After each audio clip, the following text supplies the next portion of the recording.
What's up, y'all? This is Throwing Light. I'm LTJ Reeves, and if you're not throwing light, you're not acting right. Why is my chain not acting right? My chain's not acting right. Before I get started, I want to remind y'all I am now putting all the Throwing Lights on YouTube. I also have the Throwing Light tour going up on there. If you want to follow Throwing Light, please go to my YouTube channel. Just follow this here. It's going to take you to YouTube and subscribe and follow so we can build our coalition and spread the light around the world. With that being said, let's get right into it. We've got Mr. Fetish SoCal 2024, Pup Yoshi. I felt you were a very popular person at IML. There was lots of cheers and excitement for you. How are you doing? I'm good, thanks. How are you? Well, it just officially got cold in Texas. So for you guys that are not familiar with the weather of Texas, it gets cold for a little bit. So it dipped down to the like maybe the high 40s or the maybe it's the 50s, and I'm exaggerating. I don't know. Anything below 70 is like panic alarm. So what about you? I would imagine that what you're in. I'm in Long Beach, California, so right in the LA area. So yeah, we had a wet month, but we're back to kind of normal. So for us, that means 60s during the day and 50s and during the evening. I thought it was always like 70 there. I wish it was always 70, but it is not. But Well, at least you can wear leather. I mean, like that's more true. because over here, when once like freaking March hits, March to October is really, really hard. So, Yeah, yeah. I mean, that's one of the things I was looking forward to. When I was in Chicago last month. I was like, oh, it's actually going to be cold enough for me to wear weather and not sweat to death. yeah, yeah, yeah. And you will sweat to death here in Texas. So, all right, well, let's talk about you, not Texas. Texas gets so much attention. And so we want to talk about you. So why don't you go ahead and tell us a little bit about how you got involved in the community?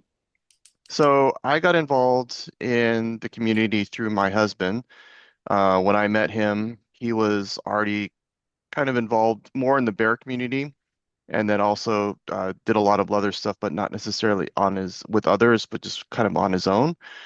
Um, but as time went on, we both started to get more involved in the leather community, and so that was probably about a little over 20 years ago. Wow, 20 Yeah, years. And so is this your first title? this is my second title. My first title was Mr. Eagle 562 Leather 2018. So that's a bar that was here in Long Beach. Was it an IML track title? It was not an IML track title. It was a feeder to Mr. LA Leather. So Okay. I ran for that in 2018 and I came in second runner up. And then you took a 7 year hiatus and decided to go for it again. Yeah, when I lost when I didn't win LA Leather, I was certainly disappointed. Um and I knew that IML was a goal and I wanted to get there, but I just wasn't quite sure how to get there. And when this particular title came up, it just felt right. It felt like a really good fit for me I think at my core, I'm a leather man, but I also have a lot of other fetishes too, certainly pup stuff, right? But also been getting more and more involved with latex and rubber. So it just felt like a much broader um, encapsulation of fetish, which is kind of who I am as a kinkster. Huh. So leather is a part of you. Yeah, and I think it is the core. Like that's where all kind of comes back to. And what I appreciate about leather is certainly some of the tradition, but also just the core elements of respect and community that the community has been so kind to me, and I've gotten a lot out of it. And so that's really where I feel at home the most. I feel that. I relate to that. I would say that I'm leather at my core, but I have all these bags of tricks I can't wait to show everybody, you know? Like, but I think, I don't know how you feel about this. When you Do you feel like during your IML year, do you feel like you're more concentrated into the leather community for that year, focusing on that? And does it feel like it takes your broadness away a little bit. Does that make sense? Yeah, I certainly the events that I decided to go to for the most part were leather events. And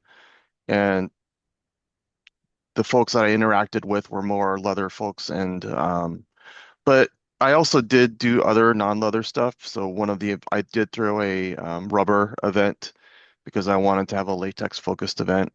Um, I don't know. It wasn't. I guess it wasn't that important to me. Like I felt like I had to check a bunch of boxes off. Like this is my minimum requirement to be, you know, a leather person. I think I've kind of graduated out of that mindset. I'm sure at one point in time I would think that, but I don't think so now. So, what has been like your like most broadest achievement, I guess? Like when you being a leather person, like you said you connected to rubber, you said latex, pup. How are you merging all these elements of yourself as you move forward? I think what has been really rewarding for me is being able to make and establish relationships in all of those communities. Um, Being able to go to an event and walk into a room and see people that I know that I love and I connect to and be able to um, push for and advocate for change in all of those venues. I guess there are certainly those that feel like, yeah, you've got to really concentrate on one. I guess I've never felt that. My life is kind of my kink life has kind of evolved over time, you know, starting off with bears and then meeting a bunch of pups here in LA, and that became the focus of my life. And the leather was kind of an adjunct to that. And then maybe about 5 years ago, getting more and more involved in latex because of people that I knew. So that kind of freedom and flexibility and recognition by those communities as someone who can be trusted and who is like whose voice is important, that to me is the most rewarding and like that's what I'm most proud of. That's awesome. Established relationships, I got the opportunity to go over to the UK and I went to Manchester the other weekend, but I went to London and I went 2.5 years ago in 2023 to do this modeling thing before I even became a title holder. But I was like just getting into the leather community and Hmm. I was just trying to build myself up. And it's crazy, now I'm going into my third year post IML or post getting my sash. I'm going into my third year. We just got elected our third. I was the first. And so for me, what was very interesting was just kind of the experience of coming into my own and figuring things out and Hmm. who I was. And sometimes I don't know about you, like it's really fascinating talking to someone like you that's been through this 20 years, and I've been in it for just three. And I got my title right at the beginning of my career, and you had time, and have you ever been approached for mentoring or anything like that? Yeah, I have. And I do that, and that's one of the things that I enjoy the most. Again, well, first of all, that's great for that. That's awesome that you were able to do this so early in your leather life. I think people operate under the assumption that you've got to spend a lot of time, getting all this ready stuff and like great building up all this stuff before you start running for titles. Absolutely not. There's room for all different types of people who run for titles. I guess really for me, the title experience it's something that I never thought about for years for the first, you know, however many years it was before I ran. I didn't really think it was that important. I thought it was kind of silly, to be honest. But the Eagle 562 was born out of a bar my home bar, Pistons, that had closed and had been reopened as a leather bar. And I wanted to kind of, I was so glad that they came back after being on the brink that I wanted to just run and to do whatever I could to make sure that this thing took off and I could, support the bar as much as I could.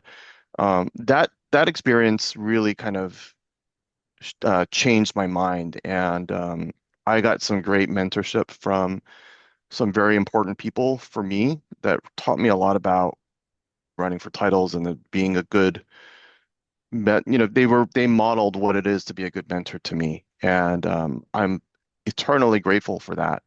And I want to make sure that whatever lessons that they pass down, that comes, that I can spread that to others. And that's one of the reasons why um, I it's so important to me. So we had a contest here a couple weeks ago, Precinct Leather, a local contest, and one of the contestants was an Onyx brother of mine, and I always encourage them, like, look, if you're ever thinking about it, let me know. Let's talk about it. So, trying to arrange for mock interviews. Hey, is there pieces of leather that you need? Is there, any questions you have about the process?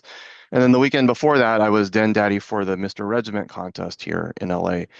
And like all the things that I learned and I wish people had told me during my process, I wanted to communicate that to them. And then also, again, it's like there's no rules to this thing. You got to do what the whole process is figuring out what's right for you and what resonates for you. Because everyone gets bombarded with advice, but I think the value in the title experience is the contest experience is just trying to figure out who are you really as a kinkster? Who are you really as a Leatherman? And when it works, it's beautiful, and you get this whole other person that was kind of hiding under the surface comes out, and that's just so rewarding to see. And what I was trying to get to a little earlier with the relationships is that, and like you said, the community. Like I went over and was Hmm. and I knew people already in the UK now. I was running to Tobias and Tom and all that. And then I went to Right. Manchester Leather Weekend, and like I have, it's the love, be willing to accept not only me being an American too during this time in our, what I'm saying, like that, but like Yeah. they understand what's happening over here. They keep up with what's going on. But to just, I'm going back next year, I want to be involved Hmm. with it. It was Hmm. just such a free moment. Yeah. And it was like, this is why we do this. We Yeah. now have this network, this family, these connections, people that understand our way of life, our walk of life, our challenges, our triumphs.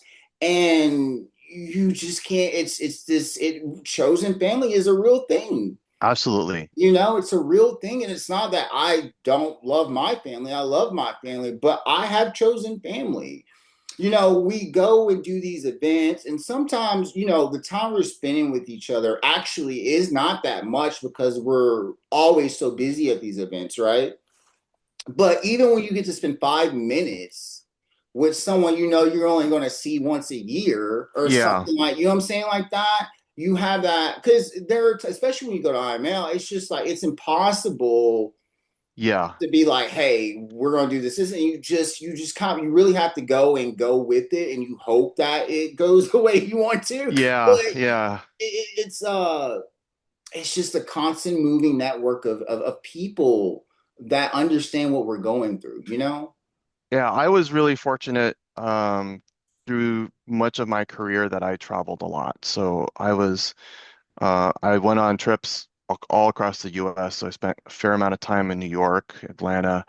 And then I also got to travel to Europe and Australia for work. And I always threw a harness and my boots and a vest in my suitcase, and I tried to find out, where the leather bars were. Was there an event that I could go to, and then maybe hit up some people before I went to see if I could make any connections so that I'm not walking into the space completely blind. And I was fortunate to find people that really welcomed me, and like especially when I went to Australia, like Melbourne, kind of the same experience that you had. These people welcomed me with open arms, like, "Hey, this is what we're doing. Did you want to get a bite to eat? Here's an event that might be fun for you. Here's where to go." Um, they were so generous with their time and with their energy that now, when we see each other at IML, it's just like this brief passing moment thing. It's this whole, it's all of that connection is so deep because, we've all, as you said, we all kind of have the same mindset and we all understand the power of connection, and it's just this beautiful thing. It is a beautiful thing. Going to Australia, that is something that is on my agenda. That representation is so awesome. For me to go over as American, where we, the contest, most of the contestants are in the U.S. Okay, so I just feel like, in some sense of way, it's like a form of like at least showing that I'm curious. I care about things outside the United States. I care about my other family outside of the United States. If I can get to you, I'll try to get to you. You know what I'm saying? And I really think that is a very appreciative thing. Of course, you're coming into another country, another continent, Hmm. and you're putting yourself out there. It's not like all of us get an opportunity to go over there and it just as a normal person, but we're superheroes. Um, so, as a person of color, what have been some of your challenges? What was it like going over to Australia? Um, I didn't, I think wherever you go, wherever I've been, you always run into stuff, the stereotyping, um, assumptions about who you are as a person and what kind of things you'd like to do. Like, the assumption that I'm going to be a submissive, yeah, hey, just, daddy just tell me what to do. Like, yeah, let's not get it wrong. I enjoy that, but I want to do that on my terms. And I don't like if you walk up to me and just start telling me what my fetishes are because you look at me and that you're just making that assumption. I'm really not interested in doing that. Um, Yeah, at least and I not had an also Asian. and also just being ignored. I guess that's the other flip side of it. You either get attention for the wrong things or you're just kind of invisible. I had a panel. I had an Asian panel earlier this year. I had GS Yang. I had Hmm. Pancake on here. Hmm. We talked about the stereotype of Asians as being submissive. I find it to be very interesting, but the way that it plays out in the leather community. Um, so you said that either people expect you to be one way or they ignore you. And Yeah. let's talk about that. When are you ignored? Frequently. Wait, Um, frequently? Like in the yeah, present? In the present, you're yeah, being ignored. sure. Yeah. Okay, Yeah. please go into it. Oftentimes I'll walk into a space and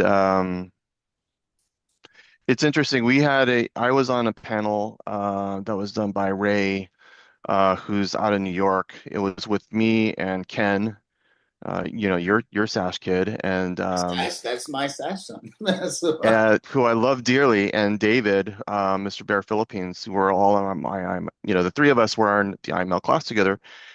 And between us and the other Asian folks who joined, that was kind of the universal theme is just being ignored. So we're talking about the number of times like that I'll get hit up on the apps, walking into a room, just like not the center of attention.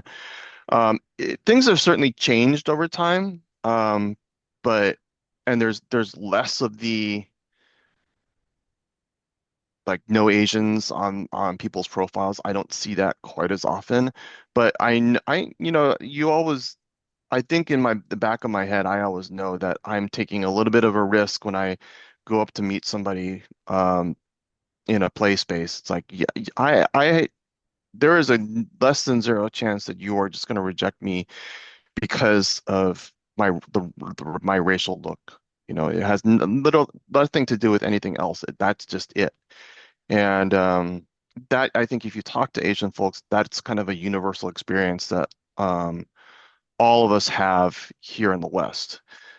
I went to Japan for the first time as a out kinkster, maybe about 2017, and it was a revelation because for the first time, like the majority of the population around me was Asian, and there were all of these guys paying attention to me, and I started to realize that I had some self-hate going on, and that I was rejecting other Asian men here um, back home because I didn't feel confident about myself, and I didn't feel like someone that looked like me could be attractive. Like right now, I have this T-shirt on by the artist Jiraiya. This is on the wall of the Eagle Tokyo in no, this is Eagle Osaka, but there's another mural on the Eagle Tokyo wall. And when I saw walked into the bar and I saw that, it's like this is the first time that I looked at something and I thought that, hey, somebody that looked like me could actually be hot and sexy and desirable. So I've been out for 15 years at this point. Um, and that's when the switch flipped. So it was frustrating, but also empowering, incredibly empowering, and I felt a lot more confident about myself. It still hurts to feel that feeling, but the impact, I guess, is a little less than it used to be. For sure, it's a lot less than it used to be.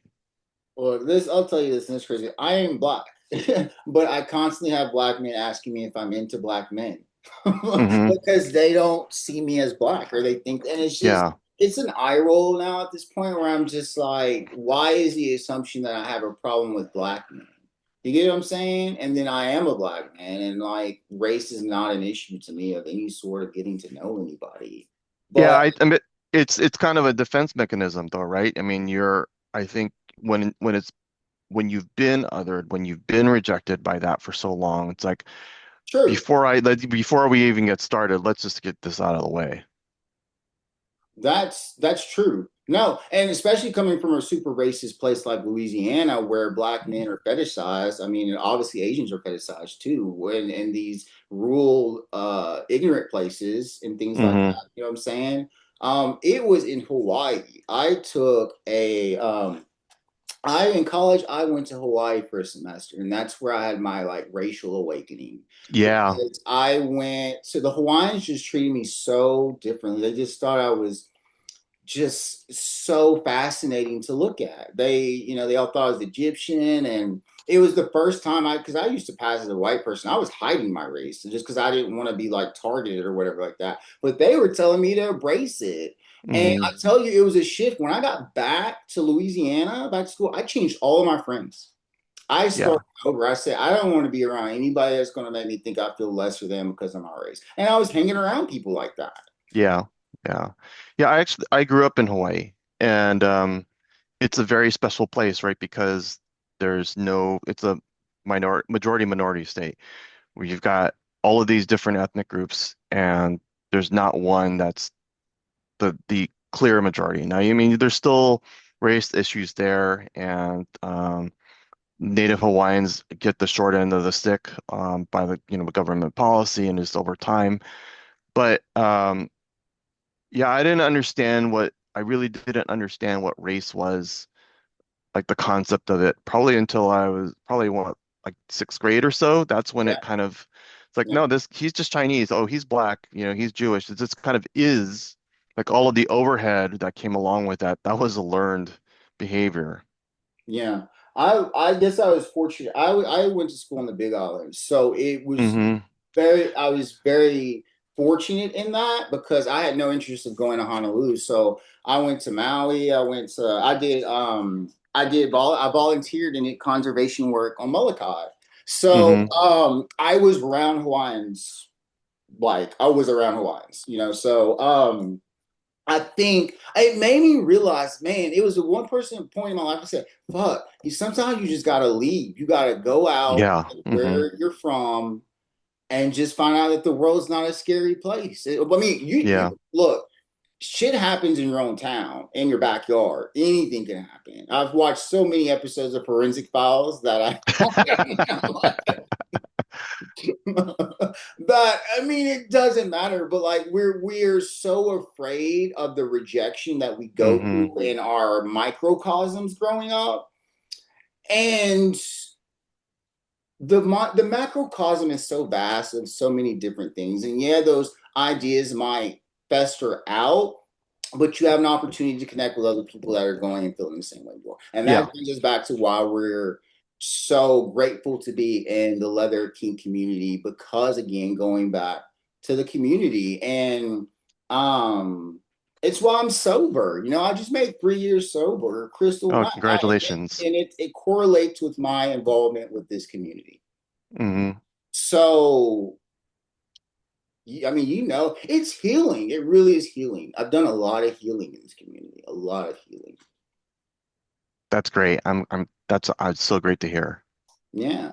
So what is like the most important like passion project of you or um issue that you really focus the majority of your time on?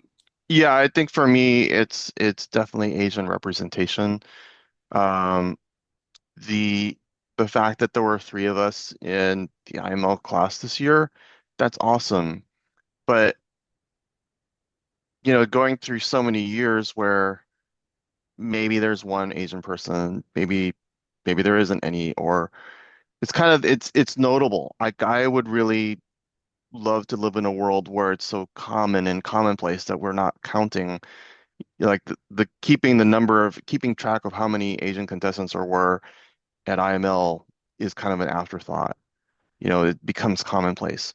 Um, I think there are, again, over the last 20 years that I've been involved in this community, there certainly have been some changes and shifts, and there's more and more people who are feeling confident about being involved. But um, I I I would just like to make it more accessible and less daunting and less anxiety about Asian folks stepping into this space. It's the reason why I really try to put myself out there and appear at a lot of events. Like I mean, I like going to them. Let's not get that wrong. I enjoy going to all these events, and you know, I'm fortunate to be able to do that. But I'm going to leverage that as much as I can.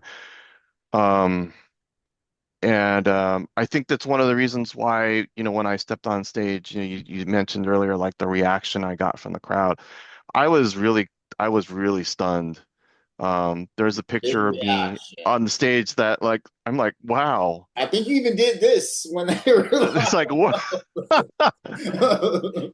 But that, Everyone was very excited about your presence at IML. They really were.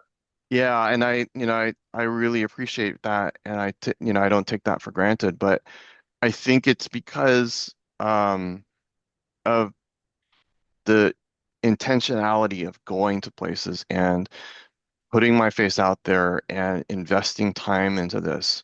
Um, it's important for me, not necessarily for me, but it's important for others who see that and say, hey, maybe someone that looks like me can do this. Maybe someone that looks like me can walk into a leather bar and there might be somebody else who looks like me. I think there's so much anxiety and concern about either being stereotyped or ignored or being the only one in the space that I think that's one of the reasons why a lot of Asian kinksters kind of keep to themselves.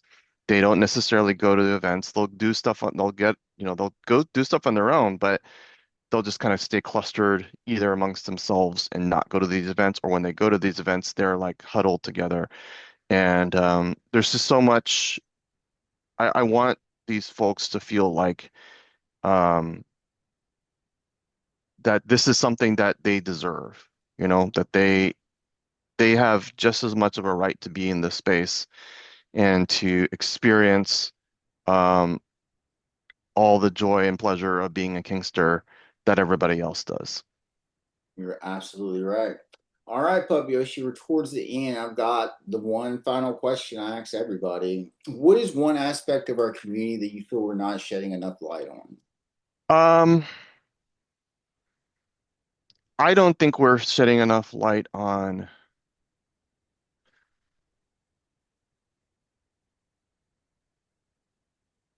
I don't think we're shedding enough light on racial diversity in kink spaces. It is here. here, certainly here in Southern California, um, you do have a more diverse population, and it's easier to get folks to come out just because of the, who's here.